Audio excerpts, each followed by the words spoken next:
going to create this ranking where they choose seven examples of their architecture out of Portugal around the world.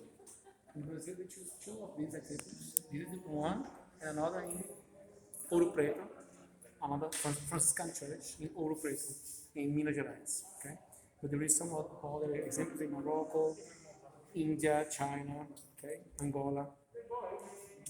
This is the country where until today some monks live, 20 monks live upstairs inside, but it's closed because they started to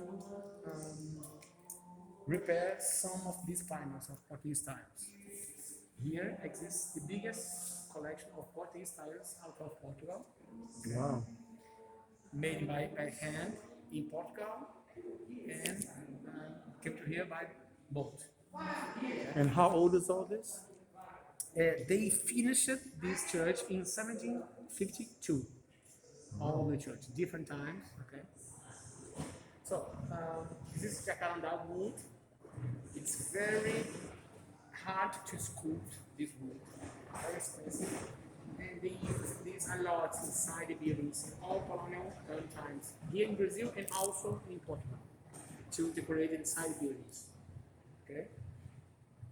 It's hard to sculpt. They never painted. This is the original color. It's black. Okay. And very good material with no insects in more than 300 years. They don't have insects inside. Okay. So they closed it in this area. They stopped the vegetation because they started to reform this area, the country. Okay. So Miguel, aqui é esse edifício dele.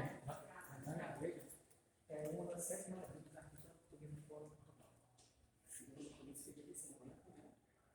Ele escolheu 7 maravilhas da arquitetura de Portugal.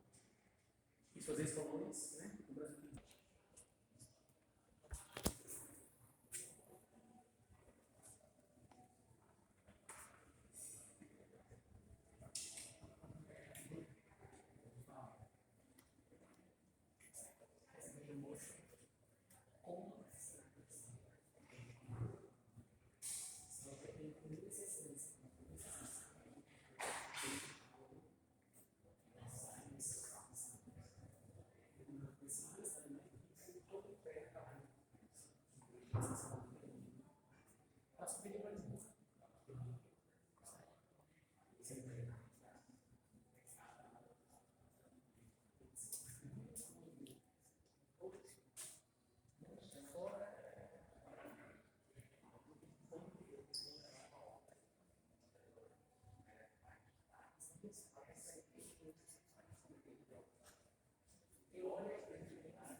Pois é, porque todas as reentrâncias, primeiro eles esculpem a madeira, sim.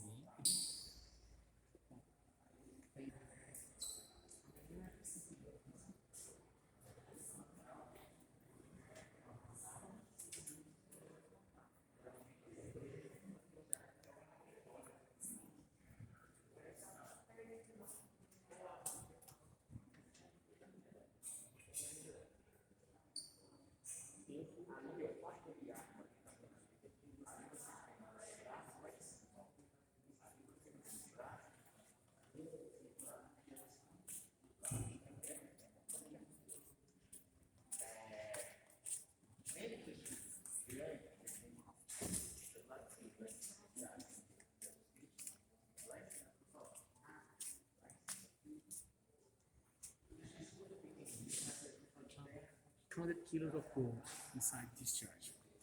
800 kilos of gold inside this San Francisco church? Yeah, yeah. I never see this in some books, but all the guides talk about this, 800 kilos of gold. Okay. So you can imagine if they did this in a colon, you can imagine how much gold they bring with them to Portugal. They rebuilt all their capital, all Lisbon, after the big earthquake, in 1755. They rebuilt with Brazilian gold. So you can imagine how much gold they catch with that to here, to Portugal. But the most important that for me of this church is the contribution. And I can talking to you and walking because you can imagine to build this church, they need a lot of people to help them. And Portugal is very small country, like a Brazilian state. So how it was possible for them to send a lot of workers to here? So a few artists come to here and start to teach the slaves more for help themselves. But these slaves, they never get contact with classic art, European classic art. They never went to Europe and they don't get some books. So they start to put their own culture in this art. For example, this art here is a good example of African sculpture style, where they give attention of woman body. Oh, I see. Yeah, with the boobs and all the curves. It's very common in African art. Okay.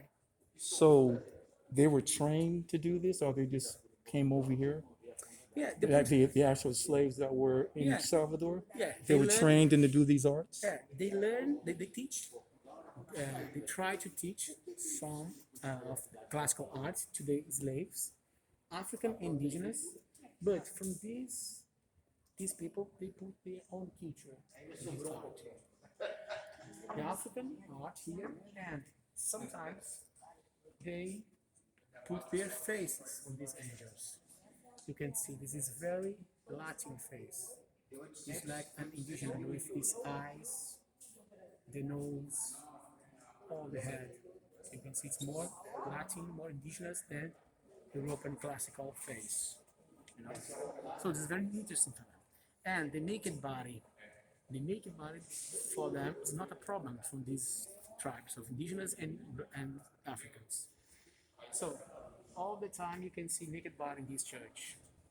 It's a problem for the Catholics, the Christians, but for them it's not a problem. Eu falo que assim, o mais interessante para mim nessa igreja é as contribuições que foram feitas com as pessoas que ajudaram a construir essas igrejas, né? Então, imagina,